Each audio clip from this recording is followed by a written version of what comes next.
حکمت کی باتیں سیکھیے، تفسیر قرآن جان کر۔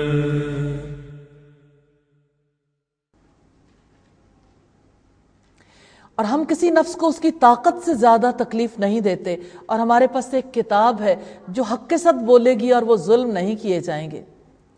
نبی صلی اللہ علیہ وسلم نے فرمایا دین آسان ہے، اور جو دین میں بیجا سختی کرتا ہے تو دین اس پر غالب آ جاتا ہے، یعنی انسان مغلوب ہو جاتا ہے، دین کے احکامات کو ترک کر دیتا ہے۔ تم سیدھے راستے پر رہو اور میانہ روی اختیار کرو، اور اپنے رب کی طرف سے ملنے والے اجر پر خوش ہو جاؤ۔ صبح و شام اور رات کے کچھ حصے کی عبادت سے مدد حاصل کرو۔ یہ صحیح بخاری کی روایت، بلکہ ان کے دل اس سے غفلت میں ہیں اور ان کے کام اس کے علاوہ بھی ہیں جنہیں وہ کرنے والے ہیں۔ جو لوگ سچائی کی طرف توجہ نہیں رکھتے، اللہ کی راہ میں خرچ نہیں کرتے، دین کے ماں سوا دوسرے راستوں پر چلتے ہیں، حتیٰ کہ جب ہم ان کے خوشحال لوگوں کو عذاب میں پکڑیں گے تو اچانک وہ بلبلا رہے ہوں گے۔ مت بلبلاؤ، لا تجاروا اليوم انکم منا لا تنصرون، یقیناً آج ہماری طرف سے تمہیں کوئی مدد نہیں دی جائے گی، یعنی نرمی اور رحم کی بجائے ڈانٹ پھٹکار ہوگی اور کسی قسم کی مدد نہیں ہوگی۔ میری آیتیں تم پر پڑھی جاتی تھیں تو تم اپنی ایڑیوں پر پھر جاتے تھے۔ استغفر اللہ۔ تکبر کرنے والے بن کر رات کو اس پر باتیں کرتے ہوئے تم بیہودہ گوئی کرتے تھے، یعنی قرآن مجید پر اعتراضات کرتے تھے، اور رات کو اسلام کی دعوت پر اور اسلام کی دعوت دینے والوں پر باتیں کرتے تھے۔ تو کیا ان لوگوں نے اس کلام پر غور نہیں کیا، یا ان کے پاس کوئی ایسی چیز آئی ہے جو ان کے پہلے باپ دادا کے پاس نہیں آئی تھی، یعنی کوئی ایسی شریعت جو یعنی اللہ تعالیٰ کی جانب سے تو نہیں تھی، لیکن اس شریعت کی وجہ سے تم حق ماننے سے انکار کر رہے ہو۔ آپ نبی صلی اللہ علیہ وسلم کی سیرت کو پڑھتے ہو، اللہ رب العزت کا سوال ہے ام لم یعرفوا رسولہم، یا انہوں نے اپنے رسول کو پہچانا نہیں کہ وہ اس کا انکار کرنے والے ہیں، یعنی ان کی شخصیت، ان کی پیدائش، ان کی پرورش، خاندان، ان کی ذات و صفات، ان کی دعوت، وہ دین جو دین وہ لے کر آئے۔ ام یقولون بہ جنہ، یا وہ کہتے ہیں کہ اسے جنون ہے، بلکہ وہ ان کے پاس حق لایا ہے، اور ان میں سے اکثر حق کو ناپسند کرنے والے ہیں۔ اور اگر حق ان کی خواہشات کے پیچھے چلتا تو آسمان اور زمین اور جو کچھ ان میں ہے سب میں فساد برپا ہو جاتا، بلکہ ہم ان کے پاس انہی کی نصیحت لائے ہیں تو اپنی نصیحت ہی سے منہ موڑنے والے ہیں۔ حق سے مراد اللہ تعالیٰ کا دین اور شریعت ہے۔ جو لوگ خود حق کی پیروی نہیں کرتے وہ حق کو اپنے تابع کرنا چاہتے ہیں، یا آپ ان سے کسی آمدنی کا سوال کرتے ہو تو آپ کے رب کی آمدنی ہی بہتر ہے، اور وہی بہترین رزق دینے والا ہے۔ رب کے مال سے مراد اعلیٰ مقاصد کے لیے سرگرم عمل ہونے سے ملنے والی لذت ہے، جو دعوت دینے والے کی روح کی غذا ہے۔ یہی سب سے بڑا مال ہے جو رب کا ہے، اور بلا شبہ آپ انہیں یقیناً سیدھے راستے کی طرف ہی بلاتے ہو۔ اور جو لوگ آخرت پر ایمان نہیں رکھتے وہ دراصل راستے سے یقیناً ہٹے ہوئے ہیں۔ صراط مستقیم سے ہٹنے کی وجہ آخرت پر ایمان نہ ہونا ہے۔ حق کی دعوت کو وہی مانتا ہے جس کو آخرت کا دھڑکا لگ جائے۔ آخرت کا دھڑکا انسان کو سنجیدہ بنا دیتا ہے، اور اگر ہم ان پر رحم کریں اور ان پر سے کوئی تکلیف دور کر دیں تو اپنی سرکشی میں اصرار کرنے لگے، اس حالت میں کہ وہ بھٹک رہے ہوں گے۔ اور بلا شبہ یقیناً ہم نے انہیں عذاب میں پکڑا تو نہ وہ اپنے رب کے سامنے جھکے اور نہ وہ عاجزی اختیار کرتے ہیں۔ یہاں عذاب سے مراد جنگ بدر میں ملنے والی شکست اور 70 آدمیوں کا مارا جانا تھا، یہاں تک کہ جب ہم نے ان پر ایک سخت عذاب کا دروازہ کھول دیا تب اچانک وہ اس سے مایوس تھے۔ رکوع نمبر 5 ہے، آئیے تلاوت سنتے ہیں پہلی آیت کی۔ وَهُوَ الَّذِي أَنشَأَ لَكُمُ السَّمْعَ وَالْأَبْصَارَ وَالْأَفْئِدَةَ قَلِيلًا مَا تَشْكُرُونَ، اور وہی ہے جس نے تمہارے کان، آنکھیں اور دل بنائے، تم بہت ہی کم شکر ادا کرتے ہو۔ اللہ تعالیٰ نے صلاحیتیں تو اس لیے عطا کی تھیں کہ اس کے ذریعے حق کو پہچانے اور حق کو پہنچانے کا کام کرے۔ اور وہی ہے جس نے زمین میں تمہیں پھیلا دیا اور اسی کی طرف تم اکٹھے کیے جاؤ گے، اور وہی ہے جو زندہ کرتا ہے اور وہی موت دیتا ہے، اور رات اور دن کا بدلنا اسی کے اختیار میں ہے۔ تو کیا تم سمجھتے نہیں؟ بلکہ انہوں نے کہا جیسے پہلے لوگوں نے کہا تھا، انہوں نے کہا کہ جب ہم مر جائیں گے اور ہم مٹی اور ہڈیاں ہو جائیں گے تو کیا ہم واقعی اٹھائے جانے والے ہیں؟ بلا شبہ یقیناً یہ وعدہ ہم سے بھی کیا گیا اور اس سے پہلے ہمارے باپ دادا سے بھی. یہ محض اس سے پہلے لوگوں کی کہانیاں ہیں جن کی ان کے نزدیک کوئی حقیقت نہیں ہے. آپ پوچھیں کس کا ہے جو زمین اور آسمان میں ہے اگر تم جانتے ہو. یعنی مالک کون ہے اگر تم علم رکھتے ہو. وہ جلد ہی کہیں گے اللہ تعالیٰ کا ہے. آپ کہہ دو تو کیا تم نصیحت حاصل نہیں کرتے؟ یعنی اگر یہ جانتے ہو کہ سب کا مالک اللہ ہے تو پھر نصیحت کیوں نہیں پکڑتے؟ آپ پوچھیں ساتوں آسمانوں کا رب اور عرش عظیم کا رب کون ہے؟ ساتوں آسمانوں سے مراد 7 افلاک بھی اور 7 ستاروں کا مجموعہ بھی ہو سکتا ہے. وہ جلد ہی کہیں گے اللہ تعالیٰ کے لیے. کہہ دو تو کیا تم ڈرتے نہیں ہو؟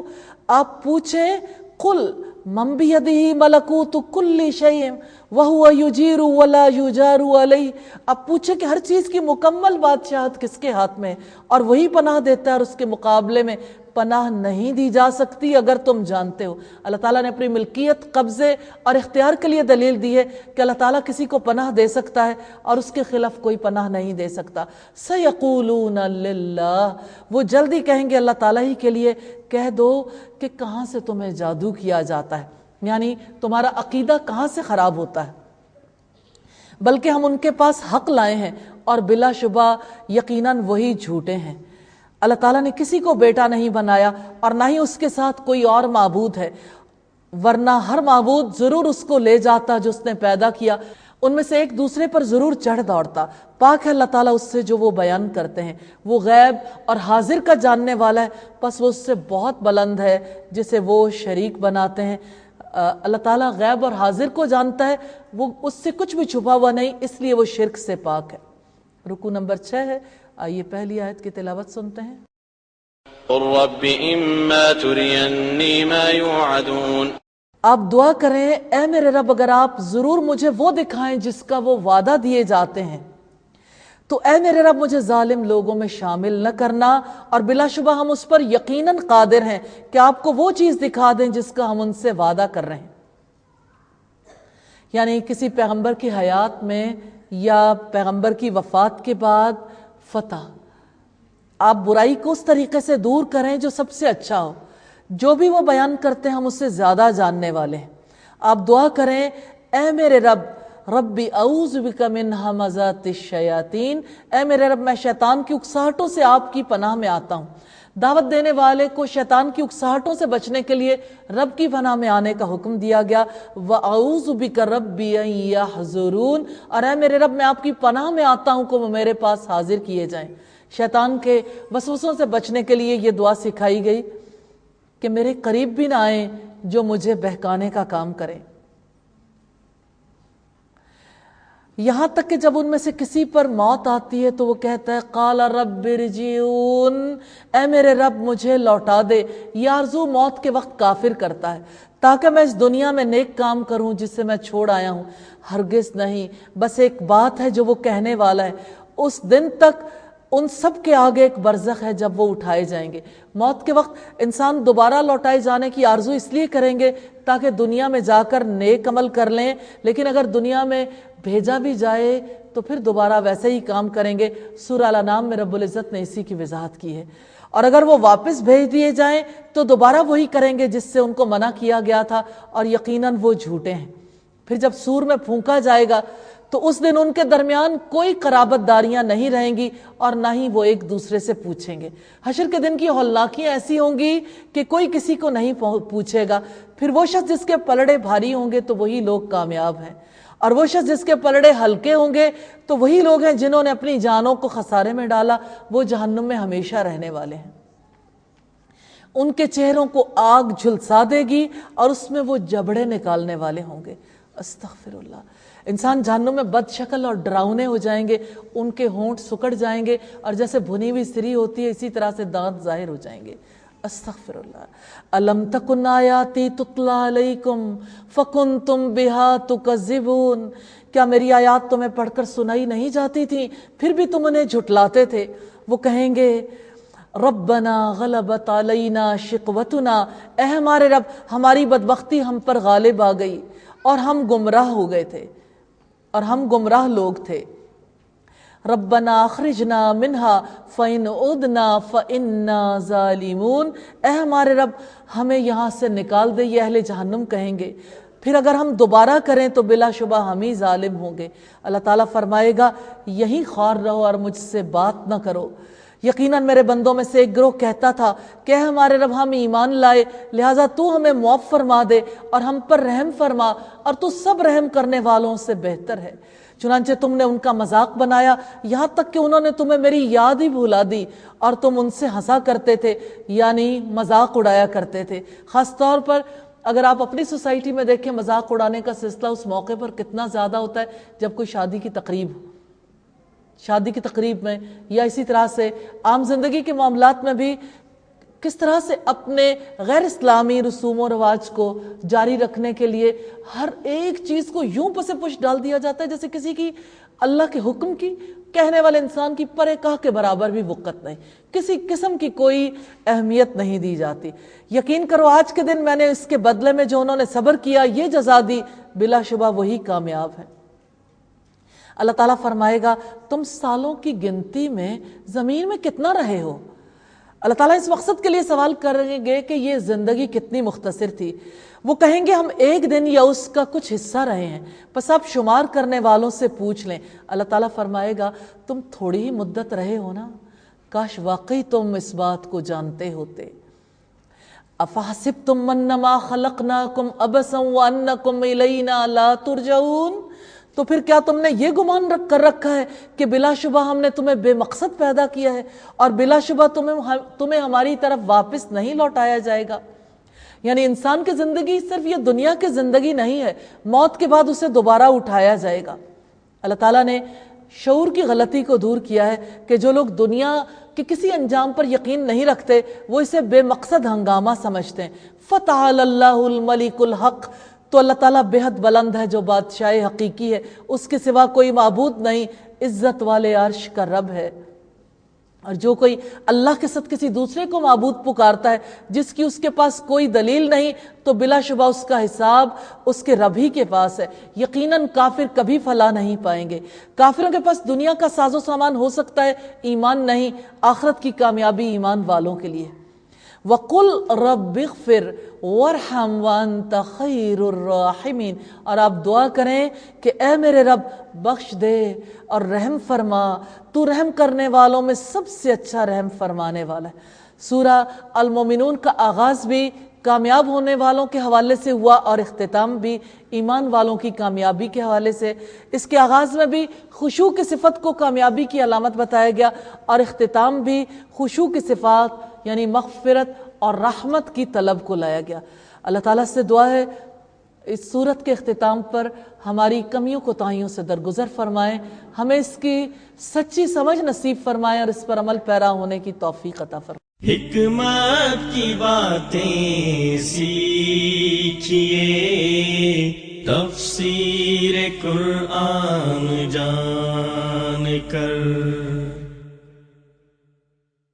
حکمت کی باتیں سیکھیے، تفسیر قرآن جان کر۔ نحمدہ ونصلی علی رسولہ الکریم، اما بعد فاعوذ باللہ من الشیطان الرجیم، بسم اللہ الرحمن الرحیم، رب اشرح لی صدری ویسر لی امری واحلل عقدۃ من لسانی یفقہوا قولی۔ اللہ کے پاک نام سے سورہ النور کا آغاز کرتے ہیں۔ سورہ النور کے بارے میں صاحب محاسن التنزیل لکھتے ہیں کہ اس سورت میں اللہ کے نور کو ایک مثال کے ذریعے سے بیان کیا گیا ہے۔ اس مثال سے بنی نوع انسان کو اللہ تعالیٰ کی معرفت حاصل ہوتی ہے، اسی وجہ سے اس سورت کا نام سورہ النور رکھا گیا ہے۔ سورہ النور بڑی فضیلت والی سورت ہے. اس کے بارے میں ہمیں بہت خاص احکامات ملتے ہیں. سورہ النور عفت اور پاکدامنی کی فضا لیے ہوئے ہے. اس میں انس ہے اور تمانیت کا گہرا یقین ہے. اس صورت میں بیان کردہ احکامات کی اہمیت کو اجاگر کرنے کے لیے رب العزت نے اس کے بارے میں واضح فرمایا کہ یہ ایسی صورت ہے سورۃ انزلناہا وفرضناہا. یہ صورت ہے، اس کو ہم نے نازل کیا ہے اور اس کو ہم نے فرض کیا ہے. یوں تو قرآن مجید کی کوئی صورت ایسی نہیں جو اللہ تعالیٰ کی جانب سے نازل نہ ہوئی ہو یا جس کو اللہ تعالیٰ نے فرض قرار نہ دیا ہو، لیکن یہ خاص تاکید کے لیے اللہ تعالیٰ نے اس کی پہلی آیت میں ارشاد فرمایا. اس سے سورت کی اہمیت کا اندازہ ہوتا ہے. سورت کے حوالے سے سیدنا مجاہد رحمہ اللہ جو کہ مفسر قرآن ہیں، وہ کہتے ہیں کہ اللہ کے رسول صلی اللہ علیہ وسلم نے فرمایا کہ اپنے مردوں کو سورہ المائدہ ضرور سکھاؤ اور اپنی عورتوں کو سورہ النور سکھاؤ. یہ تفسیر مراغی کی روایت ہے. اور حارث کی روایت ہے کہ ہمیں سیدنا عمر ابن خطاب نے لکھا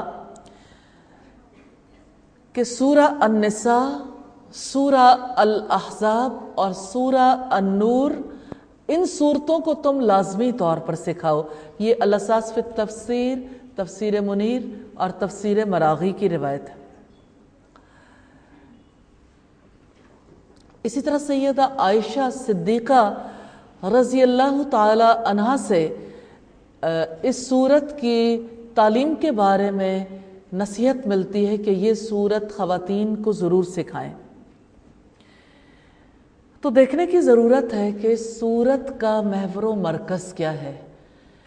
یہ صورت معاشرتی تربیت کرتی ہے. اسلام کس طرح کی سوشلائزنگ سکھاتا ہے، کن حدود و قیود کا خیال رکھنے کا حکم دیتا ہے. اگر ہم پوری صورت کے محور و مرکز کو دیکھیں تو تربیت پہلے لفظ سے لے کے آخری حصے تک پوری صورت میں ہمارے لیے اللہ تعالیٰ کی جانب سے رہنمائی ہے.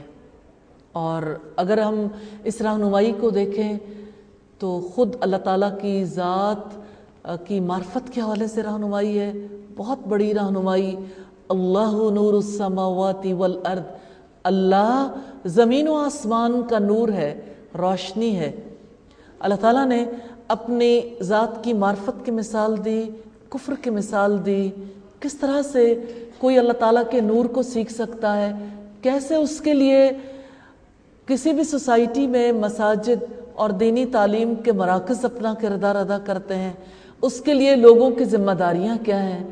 پھر اسی طرح سے اللہ تعالیٰ کی یاد کی زندگی میں کیا اہمیت ہے، اور پھر معاشرتی زندگی کی اساس جس عفت اور پاک دامنی پر ہے، اس کے قیام کے لیے، اس کی بقا کے لیے اللہ تعالیٰ نے خاص سزاؤں کا اعلان کیا. جیسے زنا کی سزا ہے، اسی طرح سے اگر کوئی کسی پر ناجائز بہتان لگاتا ہے تو اس بہتان کی کیا سزا ہوگی، اس صورت میں اس کا تذکرہ ہے. اور دنیا کی عظیم ترین خاتون جنت، جنت کی عورتوں کی سردار، جن خواتین کو قرار دیا گیا، ان میں سے ایک سیدہ عائشہ رضی اللہ تعالی عنہا، ان پر لگنے والے الزام کا تذکرہ ہے. اور اس کے توسط سے پوری سوسائٹی کو یہ تلقین کی گئی کہ اسکینڈلز کس طرح سے پاک معاشرے کا حلیہ بگاڑ دیتے ہیں. اور وہ افراد جن کی تربیت اللہ کے نبی نے کی، اگر اس معاشرے کے اندر اتنی گہری تبدیلی آ سکتی ہے تو دوسرے معاشروں کا تو کیا ہی کہنا، دوسری سوسائٹیز کا تو کیا ہی کہنا. پھر سیدہ عائشہ صدیقہ کی برات کا اظہار ہے. اور اسی طرح سے اس صورت میں کس طرح سے خواتین اور مردوں کے تعلقات کے دائرے کو الگ الگ کیا گیا، دونوں کے درمیان تعلق کی حدود و قیود کی وضاحت کی گئی. اور اس صورت میں ایک ہی گھر کے اندر رہنے والے افراد بھی کس طرح سے تخلیہ کے حق کی حفاظت کریں گے اور گھر میں داخلے کے وقت کس طرح سے اجازت طلب کریں گے. تو صورت کیا ہے؟ دراصل اسلامی زندگی کا شاہکار ہے کہ اسلامی زندگی کس طرح سے گزاری جا سکتی ہے. الحمدللہ اس میں اس بارے میں پوری رہنمائی موجود ہے. پھر آپ دیکھیں کہ اگر گھریلو زندگی کے آداب ہیں، معاشرتی زندگی کے آداب ہیں، تو جماعت اور قیادت کے بھی آداب ہیں کہ جب ایک آرگنائزیشن کی صورت میں، جب ایک جماعت کی صورت میں مسلمان کام کر رہے ہوں تو کس طرح سے اپنی قیادت کے ساتھ ان کا برتاؤ کیا ہونا چاہیے اور کس طرح سے وہ اجازت کے ساتھ کسی مجلس میں آئیں گے اور اجازت کے ساتھ ہی وہاں سے موو کریں گے. اس مثال کے توسط سے ہمیں سمجھانے کی کوشش کی. تو آئیے سورت کے پہلے اور پارے کے 7ویں رکوع کی تلاوت سنتے ہیں. بسم اللہ الرحمن الرحیم. پہلی 5 آیات کی تلاوت سنیں گے. سورة أنزلناها وفرضناها وأنزلنا فيها آيات بينات لعلكم تذكرون. الزانية والزاني فاجلدوا كل واحد منهما 100 جلدة ولا تأخذكم بهما رأفة في دين الله إن كنتم تؤمنون بالله واليوم الآخر وليشهد عذابهما طائفة من المؤمنين.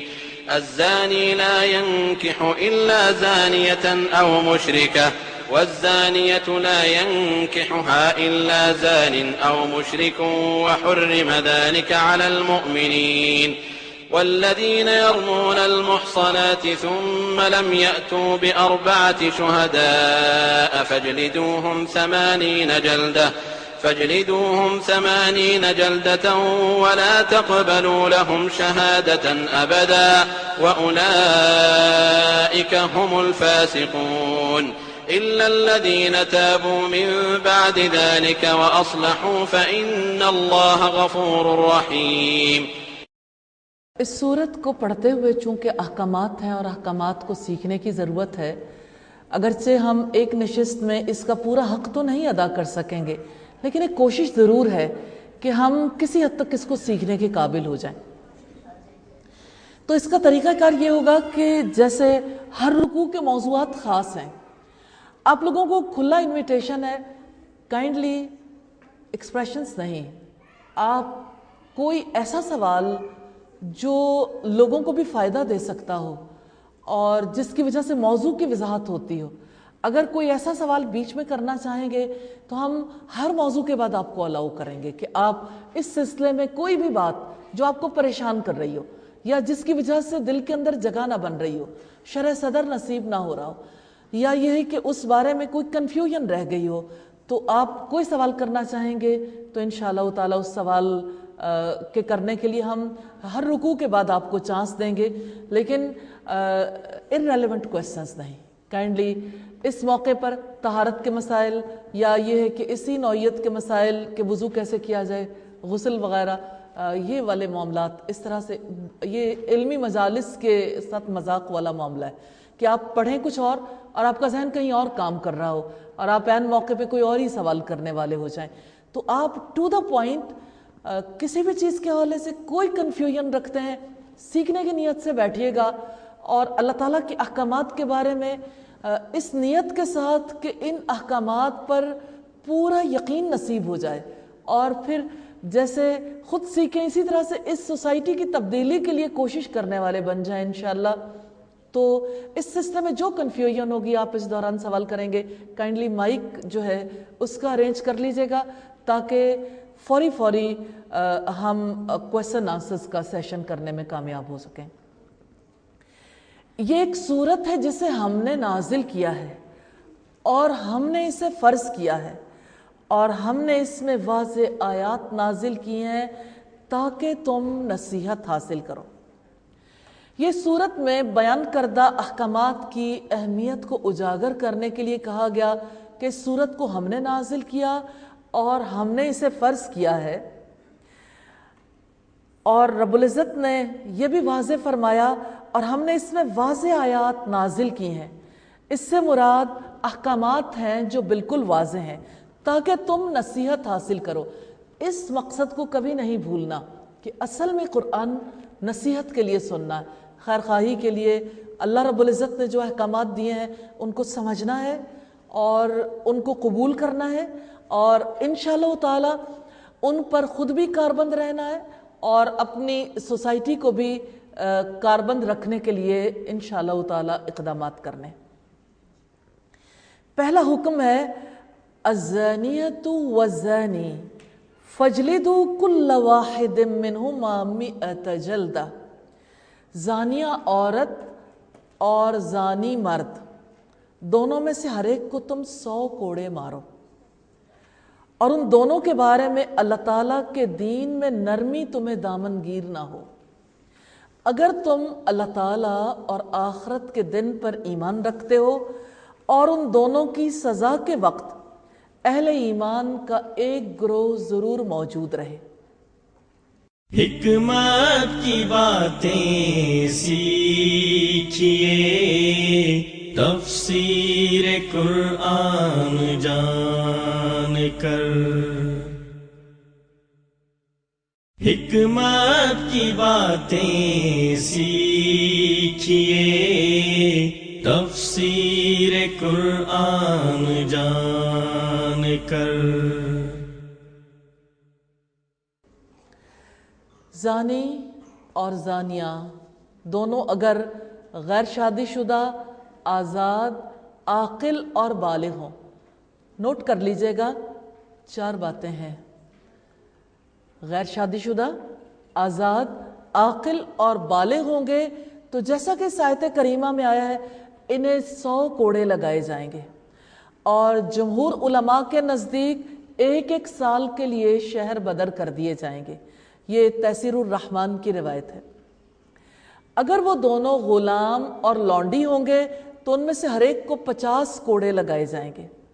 زانی اور زانیہ اگر شادی شدہ ہوں گے تو انہیں رجم کر دیا جائے گا۔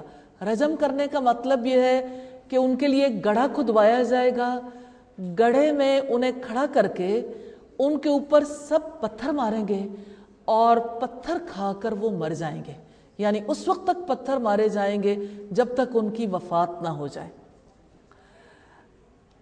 سیدنا بریدہ فرماتے ہیں کہ معاذ بن مالک اسلمی رضی اللہ تعالی عنہ اللہ کے رسول کے پاس آئے، کہنے لگے اے اللہ کے رسول صلی اللہ علیہ وسلم، میں نے اپنی جان پر ظلم کیا کہ میں زنا کر بیٹھا، اب میں چاہتا ہوں کہ آپ مجھے پاک فرما دیں۔ آپ نے ان کو واپس کر دیا۔ جب دوسرا دن ہوا تو وہ پھر آئے اور کہنے لگے اے اللہ کے رسول میں نے زنا کیا ہے۔ آپ نے پھر ان کو واپس کر دیا۔ اس کے بعد ان کی قوم کے پاس کسی کو بھیجا اور فرمایا کیا تم ان کی عقل میں کچھ فطور پاتے ہو اور کیا تم نے ان میں کوئی ناگوار بات دیکھی ہے؟ انہوں نے کہا ہم نے کوئی فطور تو نہیں دیکھا، اور جہاں تک ہم سمجھتے ہیں یہ ہمارے اچھے لوگوں میں شمار ہوتے ہیں۔ پھر تیسری بار معاذ آئے، آپ صلی اللہ علیہ وسلم نے ان کی قوم کے پاس پھر کسی کو بھیجا اور انہوں نے پھر یہ کہا کہ انہیں کوئی بیماری نہیں ہے اور نہ ان کی عقل میں کچھ فطور ہے۔ چنانچہ جب چوتھی بار آئے تو آپ صلی اللہ علیہ وسلم نے ان کے لیے گڑھا کھدوایا، پھر حکم دیا تو وہ رجم کر دیے گئے۔ یہ اس سوسائٹی کا واقعہ ہے جن کے افراد کی تربیت محمد رسول اللہ صلی اللہ علیہ وسلم کے ہاتھوں ہوئی۔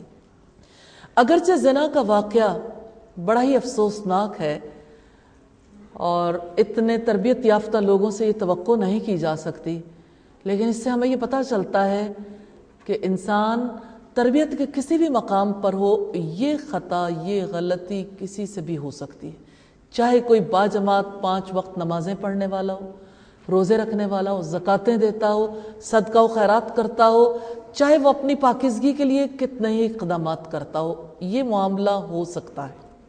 دوسری بات جو ہمیں اس واقعے سے پتہ چلتی ہے وہ یہ کہ یہ ایسے لوگوں کے معاملات ہیں جن لوگوں کو اپنی پاکیزگی اپنی زندگی سے زیادہ عزیز ہو گئی تھی، خطا ہوئی، غلطی ہوئی، گناہ ہوا، گناہ کا معاملہ اتنا زیادہ دل پہ اثر کر گیا کہ اپنے پاک ہونے کے لیے رجم ہونے کو قبول کر لیا۔ یہ بہت بڑی بات ہے کہ اپنے آپ کو خود کوئی سزا کے لیے پیش کر دے۔ تیسری بات جو ہمیں پتہ چلتی ہے وہ نبی صلی اللہ علیہ وسلم کا طریقہ کار، کہ آپ صلی اللہ علیہ وسلم نے تحقیق کی، آپ نے کوشش کی کسی بھی طرح سے اس فرد کو یعنی ایسے معاملے کے لیے تیار کر لیا جائے کہ یہ دوبارہ نہ آئے۔ لیکن معاذ بن مالک نے بھی یہ سلسلہ جاری رکھا اور آپ صلی اللہ علیہ وسلم نے بھی تحقیقات جاری رکھیں۔ پھر جب 3 دفعہ کے بعد چوتھی دفعہ یہ معاملہ ہو گیا تو آپ صلی اللہ علیہ وسلم نے انہیں رجم کروا دیا۔ سوال یہ پیدا ہوتا ہے زنا کی سزا اتنی سخت کیوں ہے؟ ابو سلمہ سے روایت ہے، انہوں نے سیدنا ابو ہریرہ سے سنا کہ نبی کریم صلی اللہ علیہ وسلم نے فرمایا اللہ تعالیٰ کو غیرت آتی ہے، اور اللہ تعالیٰ کو غیرت اس وقت آتی ہے جب بندہ مومن وہ کام کرے جسے اللہ تعالیٰ نے حرام کر دیا ہے۔ بخاری کی 5223 نمبر روایت ہے۔ زنا کی سخت سزا کے حوالے سے یہ بات ذہن میں رکھیے گا کہ اسلام کیسا معاشرہ چاہتا ہے۔ اللہ تعالیٰ نے مسلمانوں کو حکم دیا ہے کہ وہ مسلمان معاشرے کو بدکاری اور فحاشی سے پاک کرنے کے لیے وہ سارے اقدامات ملحوظ خاطر رکھیں جو اللہ رب العزت نے لازم کر دی ہیں۔ مثال کے طور پر مردوں اور عورتوں کی مخلوط مجالس، عورتوں کا بن سنور کے مردوں کے سامنے آنا، عورتوں کا مردوں کا دل لبھانے کے لیے مختلف طرح کے امور انجام دینا، اسی طرح سے گھروں کے اندر کی مخلوط معاشرت پر پابندی عائد کی گئی، بلا اجازت داخلے پر پابندی عائد کی گئی، اور پھر اسی طرح سے رشتہ دار اور غیر رشتہ دار میں نہیں بلکہ محرم اور غیر محرم میں تمیز کی کہ کوئی رشتہ دار بھی ہو، قریبی رشتہ دار بھی ہو، لیکن جس سے نکاح ہو سکتا ہے اس کے ساتھ تنہائی میں خلوت میں نہیں رہا جا سکتا، جس سے نکاح ہو سکتا ہو اس سے یعنی بات کرتے ہوئے اپنے دائرہ کار کا خیال رکھا جائے گا۔ یہ سارے اقدامات اس لیے کیے گئے تاکہ زنا سے روکا جا سکے، کیونکہ شیطان تو یہ چاہتا ہے کہ مسلمان معاشرے میں فحاشی پھیلے اور مسلمانوں کی نسلیں خراب ہوں، ناجائز بچے وجود میں آئیں، اور امت مسلمہ جس کی اساس، جس کی بنیاد پاکیزگی پر، پاک دامنی پر ہے، وہ بنیاد ختم ہو جائے۔ تو معاشرے کو پاک نہیں رکھا جا سکتا جب تک کہ اس کے لیے کوئی اصول، کوئی ضابطہ نہ بنایا جائے۔ اللہ تعالیٰ نے مردوں اور عورتوں کے لیے جو خاص احکامات دیے اسی وجہ سے تاکہ مسلمان معاشرہ پاکیزگی کی بنیاد پر قائم رہ سکے۔ میں آپ سے ایک سوال کرنا چاہتی ہوں۔ سوال یہ ہے کہ معاشرتی احکامات کے بارے میں آپ کا دل رب کی بات قبول کرنے کے لیے تیار ہے؟ کتنے لوگ ہیں جن کا دل تیار ہے؟ الحمدللہ۔ اب آپ یہ دیکھیے کہ دل کے اندر ایک گھبراہٹ آتی ہے کہ اللہ تعالیٰ نے جو احکامات دیے۔ ابھی میری کل کسی سے ٹیلی فونکلی بات ہو رہی تھی تو مجھے کسی نے بتایا کہ ہمارے گھر میں بہت زیادہ پرابلم ہو گئی کہ آپ نے کسی مجلس میں یہ بات کہی تھی کہ کو ایجوکیشن کے حوالے سے اور مردوں اور عورتوں کے مخلوط مجالس کے حوالے سے کوئی بات کہی، تو میری بیٹی نے جب یہ بات سنی تو اس کو بہت برا لگا۔ انہوں نے جا کے اپنے والد سے ڈسکس کیا اور والد کے ساتھ بات چیت کرنے کے بعد کہا کہ ایسی مجالس میں اور ایسی ماحول میں جانے کی وجہ سے ہمارے اندر ایک تلخی پیدا ہوتی ہے، ایک ریئیکشن پیدا ہوتا ہے، تو ہمیں ایسی مجالس کو رواج نہیں دینا چاہیے، یعنی ہماری ماؤں کو، ہماری بیٹیوں کو ایسی مجالس میں نہیں جانا چاہیے جہاں پر اتنے سخت احکامات جہاں پر اتنی سخت باتیں کہی جاتی ہوں۔ میں آپ سے ایک سوال کرنا چاہتی ہوں، آپ یہ بتائیے گا کہ کیا مخلوط مجالس پر پابندی اللہ تعالیٰ نے عائد کی ہے یا کسی انسان نے؟ پھر اعتراض کس پر ہے؟ کیا یہ کسی انسان پر اعتراض؟ پرابلم یہ ہے انسانوں کا کہ انسان اپنے سامنے والے کو برا بھلا کہہ سکتے ہیں، آسانی محسوس کرتے ہیں، اور یہ بالکل اسی طرح کا معاملہ ہے جیسے ابلیس اور آدم علیہ السلام کے درمیان ہوا۔ جب اللہ تعالیٰ نے حکم دیا کہ آدم کو سجدہ کرو تو فرشتوں نے حکم مان لیا، انہوں نے اللہ تعالیٰ کی طرف دیکھا کہ یہ ہمارے رب کا حکم ہے اور حکم کی اطاعت کرنی ہے، تو ان کے لیے آسانی ہو گئی۔ لیکن ابلیس نے اللہ تعالیٰ کے حکم کو نہیں دیکھا، حالانکہ بہت عبادت گزار تھا۔ اس نے اللہ تعالیٰ کے حکم کی طرف دیکھنے کی بجائے آدم علیہ السلام کی طرف دیکھا۔ جب ان کی طرف دیکھا تو اس نے یہ سوچا کہ یہ مٹی سے بنا ہوا انسان اور میں آگ سے بنا ہوا ہوں، تو مٹی سے آگ افضل ہے، آگ اوپر کی طرف اٹھتی ہے۔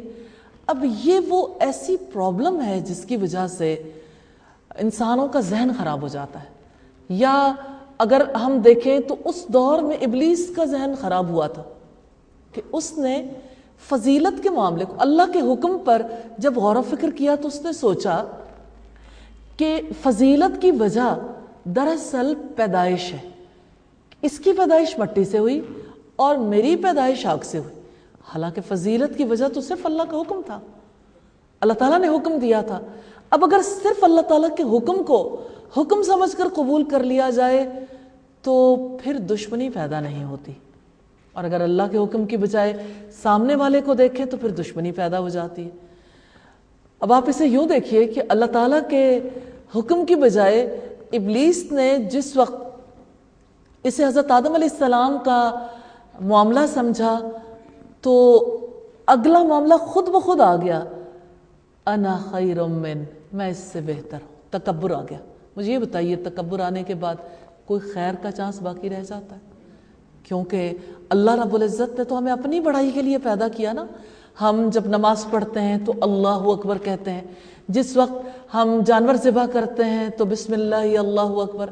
اللہ اکبر یہ ہماری زندگی میں کتنی زیادہ اہمیت کی حامل بات ہے، کتنا اہمیت کا حامل معاملہ ہے کہ اللہ سب سے بڑا ہے۔ اس سورت کو پڑھتے ہوئے اللہ اکبر کو بار بار دہرانے، اللہ سب سے بڑا، یہ کسی انسان کی بات نہیں، یہ ہمارے رب کی بات ہے، رب کا حکم ہے۔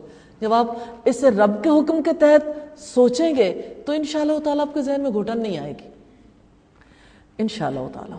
اب ہم یہ دیکھیں گے کہ زنا کا جو حکم اللہ تعالیٰ کی جانب سے آیا، یہ کس دور کا حکم ہے؟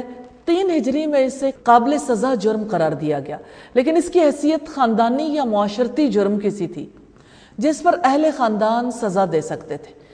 6 ہجری کے نصف میں زنا کو قانونی جرم بنایا گیا اور اس کی سزا مقرر کی گئی۔ اسلامی قانون کے مطابق یہ جرم قابل راضی نامہ نہیں ہے کہ 2 فریق آپس میں مل کے ایک دوسرے کو معاف کر دیں اور اس کے بعد اس کی کوئی سزا نہ ہو۔ جرم کے ثبوت کے بغیر کوئی حد جاری نہیں کی جا سکتی، اگرچہ قاضی یا جج کے نوٹس میں یہ بات آ جائے۔